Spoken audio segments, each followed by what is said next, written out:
नाजरीन, अभी हम खबर आपको देंगे। परवेज इलाही की बाजियाबी, पुलिस अफसरान के खिलाफ तौहीन अदालत की दरख्वास्त पर दोबारा समाअत हुई है। लाहौर हाई कोर्ट ने IG पंजाब को 11 बजे तलब कर लिया। SP सिक्योरिटी हाई कोर्ट को तहरीरी जवाब जमा करवाने का भी हुक्म जारी कर दिया गया है। आपको इस हवाले से मजीद आगाह करेंगे नुमाइंदा बोल न्यूज़ अब्दुल रहमान हमारे साथ मौजूद हैं। जी अब्दुल रहमान, अपडेट कीजिए।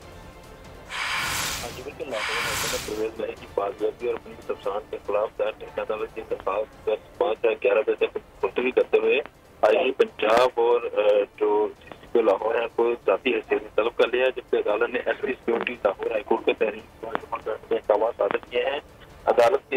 अदालती हुक्म पर DIG ऑपरेशन DSP शायद अदालत पेश में उन्होंने बताया कि DIG ऑपरेशन और DIG जो इन्वेस्टिगेशन है वो सूबे से बाहर है, जवाब जमा कराने का वक्त दिया जाए, जिसको अदालत जो DSP कंसर्न थे वो उनको अहकाम सादर किए कि इन अफसरान से फोन पर पूछें कि उनको तौहीन अदालत के नोटिस जारी किए जाए या उनको शोकाज नोटिस जारी किए जाए।